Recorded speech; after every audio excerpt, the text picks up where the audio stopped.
ఏమైంది నాన్న? ఎందుకలా అర్జెంటుగా రమ్మని కాల్ చేశారు? ఏదైనా సమస్య? కొంపతీసి అమ్మ కొంట్లో బాగోలేదా? అమ్మా గీత, వచ్చే నెల 5వ తారీఖుని నీ పెళ్ళమ్మా. ఇప్పుడే మీ అత్తయ్య సుభద్ర నాకు ఫోన్ చేసింది. ఆ రోజు చాలా మంచి ముహూర్తం ఉందని పురోహితుడు గారు చెప్పారట. నిశ్చితార్థం ఎలాగో అయిపోయింది కదా. ఇక ఆలస్యం వద్దు, వచ్చే నెల 5ని పెళ్లి చేసేద్దామని గట్టిగా చెప్పింది తల్లి. అప్పుడు నేనేం మాట్లాడలేక అలాగే సరేనన్నాను. ఆ మాట వినగానే గీతకు ఒక్కసారిగా కళ్ల ముందు చీకటి కమ్మినట్లు అనిపించింది. వచ్చే నెల 5వ తారీఖా నాన్న? అంత త్వరగానా? అసలు నాకీ పెళ్లి ఇష్టం లేదు నాన్న. అదేంటమ్మా, నీకు పెళ్లి సంబంధాలు చూద్దామని అనుకున్నప్పుడు నా మాటే నీ మాట అని ఇప్పుడు నీకీ పెళ్లి ఇష్టం లేదని అంటావా? అప్పుడు పెళ్లి కొప్పుకొని ఇప్పుడు వద్దు అని అంటే ఎలా కుదురుతుంది తల్లి? నాన్న, ఒక్క నిమిషం నా మాట వినండి. మీరు చెప్పిన అబ్బాయితో తాళి కట్టించుకుంటానని నేనన్న మాటలు నిజమే. కాని శ్రీపతి బావ పద్ధతులు అస్సలు మంచివి కావని ఊర్లో చాలా మంది మాట్లాడుకుంటున్నారు. వాడు రోజు మొత్తం తిరగటం, స్నేహితులతో బాతాకాని చెప్పటం తప్ప ఏ పని చేయడని ఊళ్ళో జనాలు గుసగుసలాడుకుంటున్నారు నాన్న. అలాంటి వాడితో నా జీవితం ఎలా బాగుంటుంది? అందుకే నేనీ పెళ్లి వద్దు అంటున్నాను. అమ్మా గీత, నువ్వు పట్నంలో చదువుకున్నావు కదా తల్లి. నీకిక్కడి విషయాలు సరిగ్గా తెలియవు. మన ఊర్లో కొందరికి మనమంటే పడదు. అలాగే కొందరికి మీ అత్తంటే పడదు. అలాంటి కొందరు మీ బావ గురించి నీతో తప్పుగా అని ఉంటారు. కాబట్టి ఊళ్ళో వాళ్ళు చెప్పే ముచ్చట్లన్నీ నువ్వు నమ్మకూడదు. నా సొంతక్క, తన కొడుకు గురించి నాకు తెలీదా? శ్రీపతి కొంచెం అల్లరివాడే కావచ్చు కానీ చెడ్డవాడు మాత్రం కాదు. అయినా పెళ్ళయ్యాక వాడే మారిపోతాడు. అది కాదు నాన్న. కేవలం శ్రీపతి బావ మాత్రమే కాదు. అత్త కూడా మనతో ప్రేముండి ఈ సంబంధం అడగటం లేదు. ఆమె కేవలం తన అవసరానికి స్వలాభం కోసం మాత్రమే మనతో బంధుత్వం కలుపుకుంటుంది. మనకున్న ఈ ఆస్తి మన రైసు మిల్లు మీద కన్నేసి ఆమె నన్ను తన ఇంటి కోడల్ని చేసుకోవాలని చూస్తోంది తప్ప ఆమెకు నీ మీద కానీ నా మీద కానీ రవ్వంత కూడా ప్రేమ లేదు నాన్న. గీత, మీ అత్తయ్యను అలా అనటం నాకు నచ్చలేదు. కన్న తల్లి లాంటి మేనత్తను అలా అనుమానించడం సంస్కారం కాదు. ఏమండి? ఏంటండి మీరు మాట్లాడేది? మీ అక్క చేసే మాయలన్నీ చూస్తూ కూడా కళ్ళు మూసుకొని గుడ్డివాడిలా మారిపోతారేంటి? ఆ మాయలాడి మాటలు నమ్మి మీ కూతురు జీవితాన్ని నట్టేట ముంచుతారా?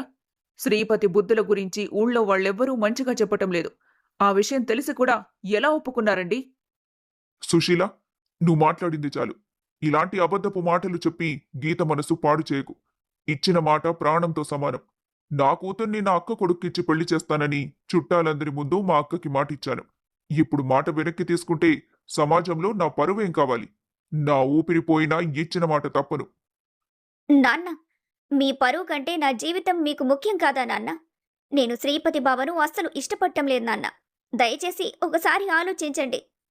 గీత, నువ్వు నా ముద్దుల కూతురువి. నీకెలాంటి అన్యాయం జరగనివ్వను. పెళ్ళయ్యాక కూడా నువ్వు మన మిల్లు వ్యవహారాలు చూసుకోవచ్చు. నీ అత్త కూడా చాలా మంచిది. నిన్ను ప్రేమగా చూసుకుంటుంది కదా. దయచేసి నా మీద నమ్మకం ఉంచు తల్లి. గీతకు అర్థమైంది. తన తండ్రిని మార్చటం ఎవ్వరి వల్ల కాదని. ఆయన సెంటిమెంట్తో పరువుతో బంధించబడ్డారు. ఇచ్చిన మాట తప్పడం కంటే చావే మేలు అనుకునే ఆ కఠినమైన పద్ధతులకు తన జీవితం బలి కాబోతుందని ఆమెకు స్పష్టంగా తెలిసింది. దాంతో ఆమె మనసులోనే దేవుణ్ణి ప్రార్థించింది. దేవుడా, నా తండ్రి చాలా మంచివాడు. కాని బంధుత్వాల విషయంలో గుడ్డివాడైపోయాడు. వీలైనంత త్వరగా నా తండ్రి కళ్ళు తెరిపించు స్వామి. శ్రీపతి అసలు రంగు నా తండ్రి ముందే బయటపడేలా చెయ్యి. 2 రోజుల తర్వాత ఒకరోజు మధ్యాహ్నం ఇంట్లో అందరూ నిశ్శబ్దంగా తమ పనులు చేసుకుంటున్నారు. రఘుపతి గారు హాల్లో కూర్చొని ఉండగా ఆయన ఫోన్ ఒక్కసారిగా రింగ్ అయింది. స్క్రీన్పై రైస్ మిల్ గుమాస్తా పేరు చూసి ఆయన ఫోన్ లిఫ్ట్ చేశారు. హలో. చెప్పండి గుమాస్తా గారు. మిల్లులో అంతా బానే ఉందా? అవతలి నుండి గుమాస్తా ఏడుస్తూ కంగారుగా ఏదో చెప్పడం ప్రారంభించాడు. ఆ మాటలు వినగానే రఘుపతి గారి ముఖం తెల్లబారిపోయింది. ఆయన నోటి నుండి మాట రాక వణికిపోయారు. ఏమైందండి? ఎవరు ఫోన్ చేశారు? ఎందుకలా ఆందోళనగా మొహం పెట్టారు? రఘుపతి గారు సుశీలమ్మకు కాని గీతకు కాని ఏమీ చెప్పకుండా కంగారుగా మోటార్ సైకిల్ స్టార్ట్ చేసి చాలా ఆందోళనగా మిల్లు వైపు వెళ్ళిపోయారు. అమ్మా, నాన్న ఏమీ చెప్పకుండా ఎందుకలా పరిగెత్తుకుంటూ వెళ్లారు? నాన్న కళ్ళల్లో ఏదో భయం కనిపించింది నాకు. అవునమ్మా. మీ నాన్న ముఖం ఎప్పుడూ అంత భయంగా నేను చూడలేదు. కానీ మీ నాన్న చిన్న విషయాలకు కూడా అప్పుడప్పుడు కంగారు పడతారు. ఏం జరిగిందో ఏంటో? సరే అమ్మా, నేను వంశీ దగ్గరికి వెళ్తున్నాను. వంశీ దగ్గరకా? ఇప్పుడెందుకే? పెళ్లి దగ్గర పడుతోంది కదా. ఎలాగైనా శ్రీపతి అసలు రంగు నాన్నకు తెలిసేలా చేయడానికి వంశీ సహాయం అడిగాను. వంశీ నాకు సహాయం చేస్తానన్నాడు. సరే తల్లి, జాగ్రత్త. నువ్విలా శ్రీపతి గురించి ఎంక్వైరీ చేస్తున్నట్టు వాడికి తెలియకుండా చూడు. గీత వేగంగా నడుచుకుంటూ వంశీ ఇంటికి వెళ్ళింది. వంశీ హాల్లో కూర్చొని ఏదో ఆలోచిస్తున్నాడు. గీత రావటం చూసి అతను లేచి నిలబడ్డాడు. రా గీత, ఏంటి నిన్న కాల్ రాగానే కంగారుగా మీ ఇంటికి వెళ్ళావు? ఇంట్లో అంతా ఓకేనా? ఏం బాగుంది వంశీ. వచ్చే నెల 5వ తారీఖునే నా పెళ్లి ముహూర్తం ఖరారు చేసేశారు. నిన్న ఆ విషయం చెప్పడానికే నాన్న నన్ను ఇంటికి రమ్మన్నారు. నాకేం చేయాలో అర్థం కావటం లేదు వంశీ. ఎలాగైనా నన్ను ఈ నరకం నుండి కాపాడు. ఆ శ్రీపతి బుద్ధుల గురించి నాన్నకు తెలిసేలా చేయడానికి ఏదైనా సహాయం చేయి వంశీ. నువ్వేం బెంగ పెట్టుకోకు గీత. దీనికొక ఉపాయం ఉంది. రేపు ఉదయం నుండి సాయంత్రం వరకు మనం శ్రీపతిని ఫాలో అవుదాం. వాడెక్కడ తిరుగుతున్నాడు, ఎవరితో మాట్లాడుతున్నాడు, వాడి అలవాట్లేంటి, వాడి ప్రవర్తన మనం ఒక వీడియో తీద్దాం. ఆ వీడియోని మీ నాన్న ముందే పెడతాం. అప్పుడు మీ నాన్నే స్వయంగా ఈ పెళ్లిని వద్దంటారు. కేవలం ఒక వీడియో చూసి మా నాన్న ఈ పెళ్లి క్యాన్సిల్ చేస్తారా వంశీ? మా నాన్న చాలా పట్టుదల గల వ్యక్తి. ఇచ్చిన మాట కోసం ప్రాణాలైనా ఇస్తానంటున్నారు. అయితే మనం ఒక పని చేద్దాం.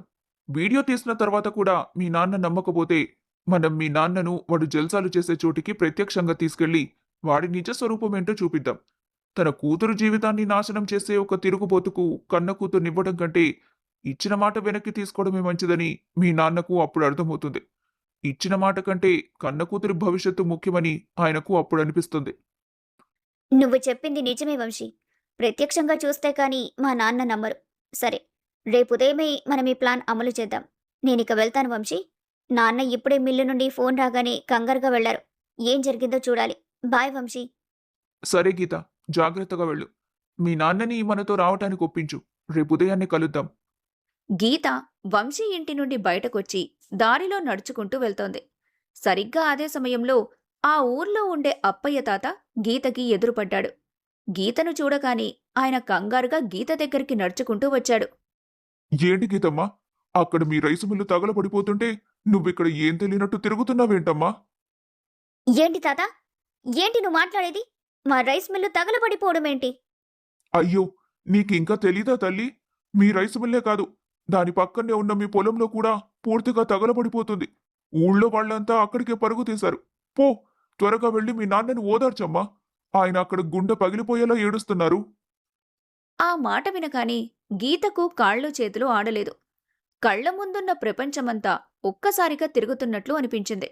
గుండె వేగంగా కొట్టుకోవటం మొదలైంది. ఆమె అక్కడే కూలిపోబోతుండగా వంశీ తన బైక్ మీద అక్కడికొచ్చాడు.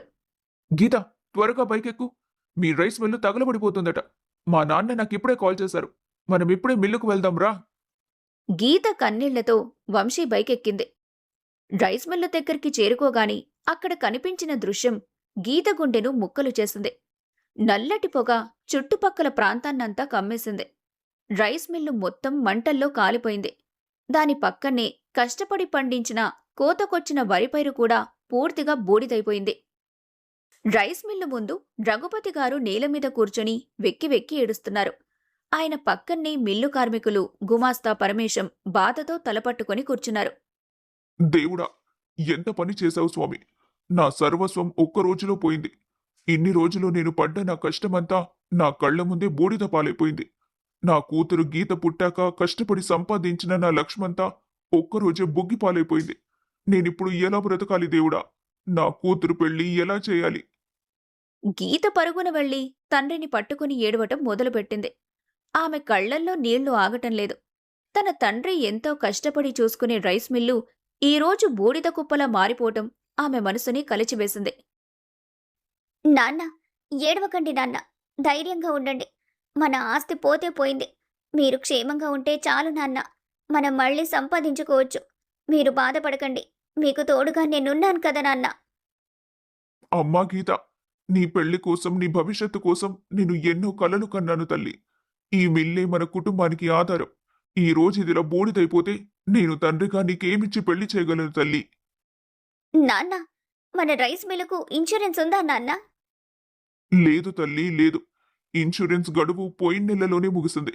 ఈ పెళ్లి హడావిడిలో పడి నేను దాన్ని మళ్ళీ కట్టడం మర్చిపోయానమ్మా. అదే నా కొంప ముంచింది. ఈ రోజు నేను ఇన్సూరెన్స్ కట్టుంటే ఎంతో కొంత డబ్బు మనకొచ్చేవి.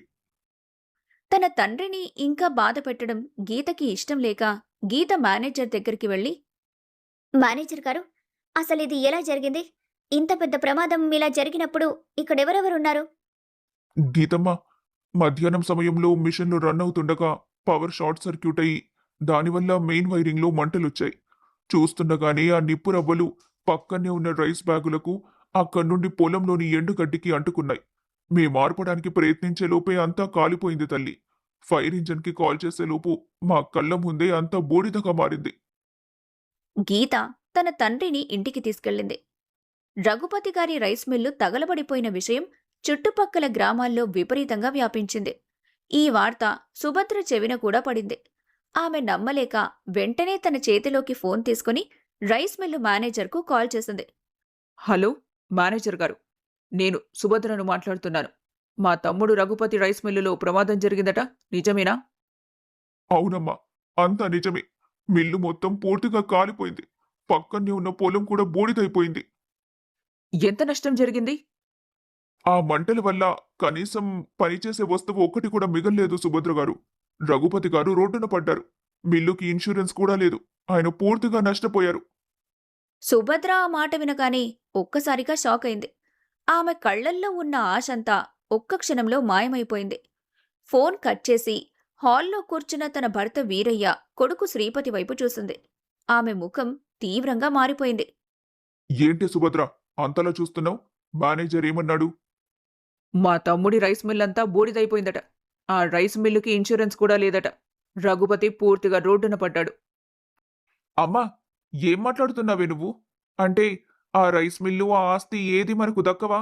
అసలు నేను ఆ గీతను పెళ్లి చేసుకునేదే ఆ ఆస్తి కోసం కదా. ఇప్పుడు వాళ్ళ దగ్గర ఏం లేనప్పుడు నేనెందుకు ఆ గీతం చేసుకోవాలి? అవును శ్రీపతి, నువ్వు చెప్పింది కరెక్ట్. వాళ్ళ దగ్గర ఆస్తి లేనప్పుడు ఆ గీతను మన ఇంటికి కోడలుగా తెచ్చుకొని మనకొచ్చే లాభమేంటి? రూపాయి లేని ఆ పిల్లను పెళ్లి చేసుకుంటే మనకేమొస్తుంది? ఈ పెళ్లి వల్ల మనకెలాంటి ఉపయోగం లేదు. మరిప్పుడు ఏం చేద్దాం సుభద్ర? మన చుట్టాలందరినీ తీసుకెళ్లి రఘుపతిని ఒప్పించాం కదా. ఇప్పుడు గీతతో మన అబ్బాయి పెళ్లి కుదరదంటే వాళ్ళు ఒప్పుకుంటారా? సమాజం మన గురించి ఏమనుకుంటుంది? సమాజం గురించి నాకెందుకు? రూపాయి లేని రఘుపతి ఇంటికి నా కొడుకుని అల్లుణ్ణి చెయ్యాలా? ఈ పెళ్లిని ఎలాగైనా క్యాన్సిల్ చేయాలి. ఆస్తి కోసం రఘుపతిని లొంగదీసుకున్న సుభద్ర ఇప్పుడు రఘుపతి ఆస్తి పోయేసరికి తన అసలు రంగును బయటపెట్టింది. మరోవైపు రఘుపతి గారు అడుగులు తడబడుతుండగా గీత ఆయన్ను పట్టుకుని నెమ్మదిగా ఇంటివైపు నడిపించింది.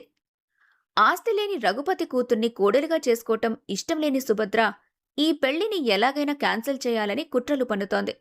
మరి సుభద్ర వేసిన ఈ ప్లాన్ సక్సెస్ అవుతుందా? రఘుపతి ఆస్తి సర్వస్వం కోల్పోయాడనే చేదు నిజాన్ని తెలుసుకున్న సుశీలమ్మ ఎలా స్పందిస్తుంది? ఈ విషయాలన్నింటికీ సమాధానం తెలియాలంటే తర్వాతి ఎపిసోడ్ చూడాల్సిందే.